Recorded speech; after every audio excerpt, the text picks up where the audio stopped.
Hello, do you need a tavern for your campaign setting? Well, I've got one right here with its own backstory, cast of characters, and story hooks. It's set in my campaign of Winter's Edge in the pirate city of Yore. But look, it's just floating there.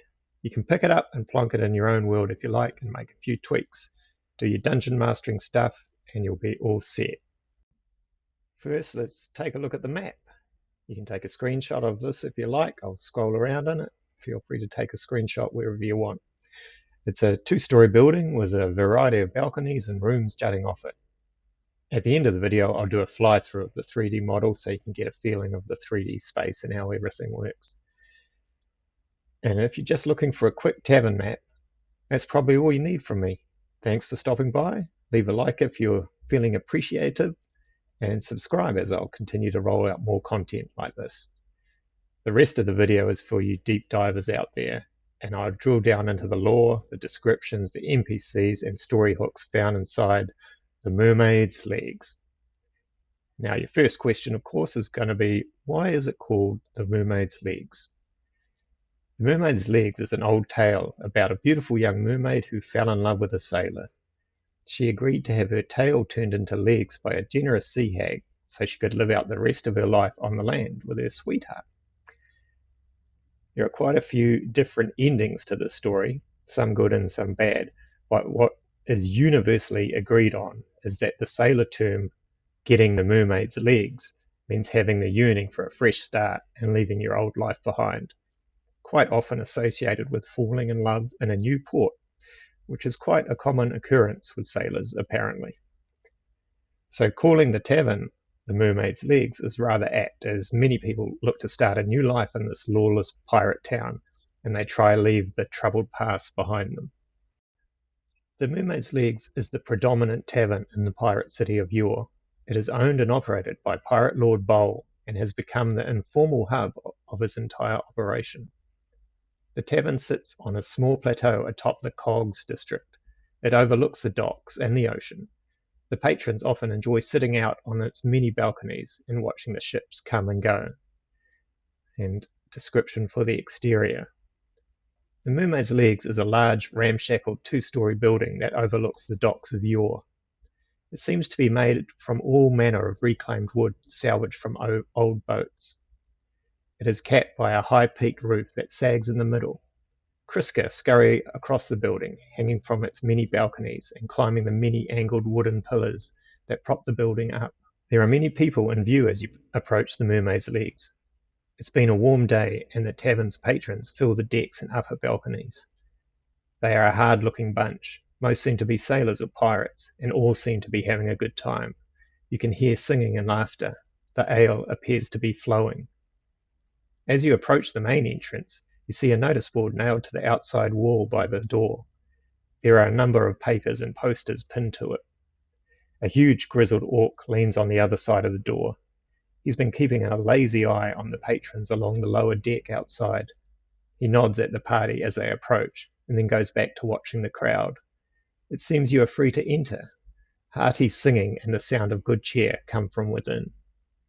Description for the interior. The tavern feels huge inside. The second floor is just an interior balcony that wraps around the walls of the building, so you can see all the way up into the shadows of the high arching roof. Kriska scurry around up there, their huge eyes shining in the darkness. There is a stairway to the right of you that leads up to the wraparound balcony. Beside those stairs, on the ground floor, is the busy bar. Two bartenders, a female orc and a male half-elf, are working hard servicing the steady stream of patrons. To the left of you, the tavern is in full swing. There is a large number of packed tables surrounding a raised stage in the centre of the room. A beautiful, dark-haired lady is playing the lute while singing a bawdy sailor song. The room is enjoying the performance thoroughly and singing loudly along while raising their mugs. The balconies above you are also crowded with singing sailors leaning over the rails and watching the performance below. Sunlight streams through the wide open doors at the far wall. These doorways lead out to the various balconies where more patrons drink while taking in the view over the docks and out to the deep blue horizon.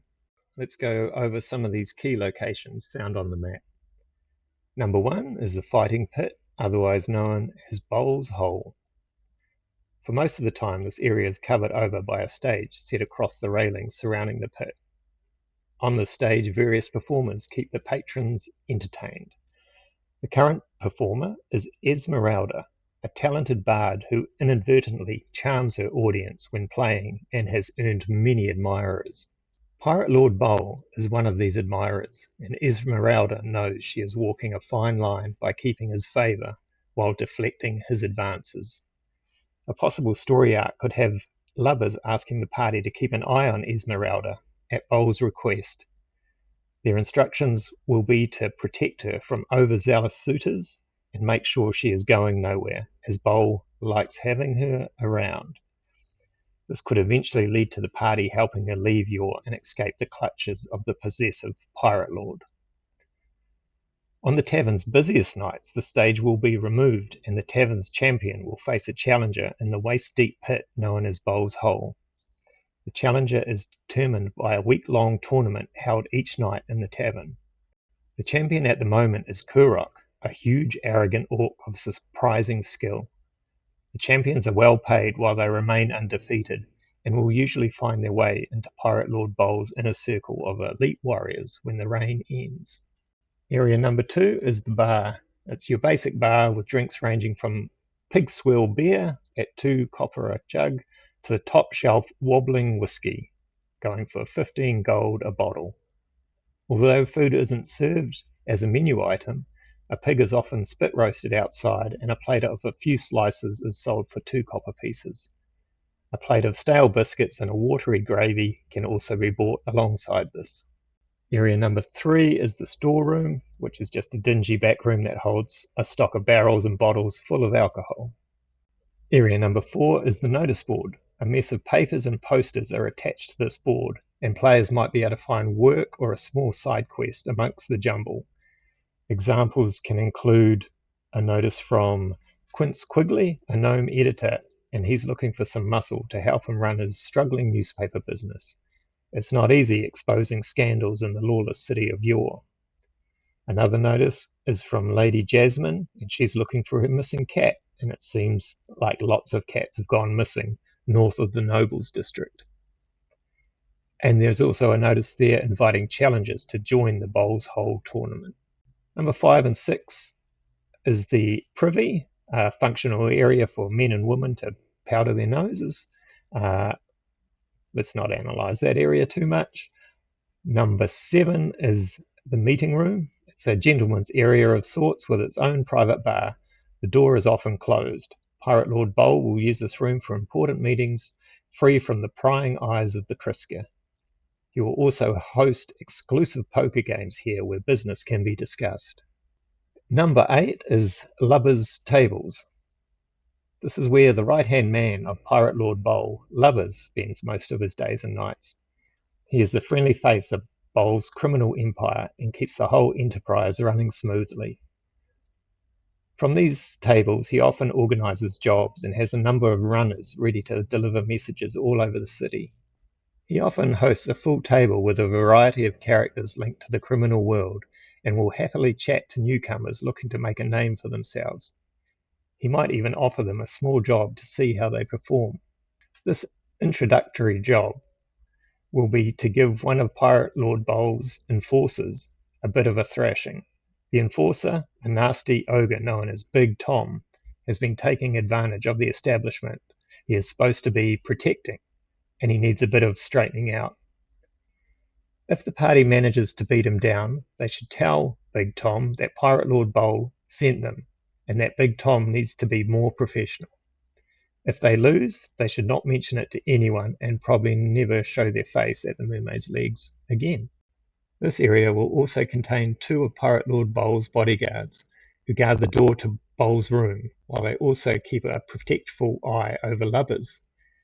The huge white-scaled dragonborn is called Glace, short for Glacier, because he's white and a bit slow. The other bodyguard is an enormous black-scaled dragonborn known as Trip, which is short for Triple B, which is short for Big Black-Scaled Bastard.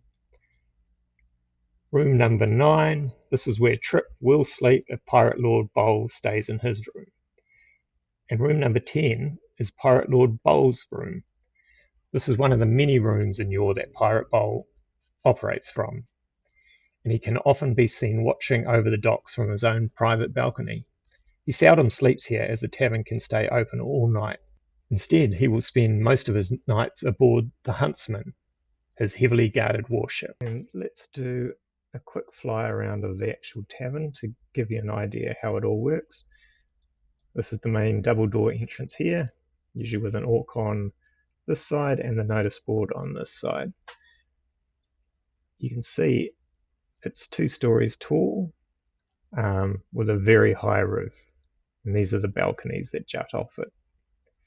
And this is where the privies are, and stuff drops down there to be collected later on. So if we remove the roof for now and fly in, you can see as you come through the main doors here, this is the stairway up that goes around the wraparound balcony. These are all stills where all the sailors and Patreons lean against as they look down here. This is Bowl's Hole, usually has a plank stage across the top here, so performers can perform on a raised platform surrounded by happily singing sailors, and their doors lead out through to these balconies that are found out here. I'll zoom out, and yeah, there's more seating, and this deck wraps around here to lead back to the front entrance. This is Pirate Bowl's deck and room, where this is where Trip sleeps, and this is where Lubbers does his business and operates. So to get to him, the players will walk up the stairs along here, past all the sailors here, and approach him here. And they can also wander out and enjoy a nice view from these decks up here. This is the meeting room where there's a private bar, and Pirate Lord Bowl holds many of his meetings. This is the storeroom, and sorry, down here by the stairs, this is the bar here, and that's the door to the storeroom. So that should give you a good overview of the tavern when you need to think how everything works in your head. Thank you for watching, and like and subscribe to keep updated with more content as I produce it. Thank you. Bye.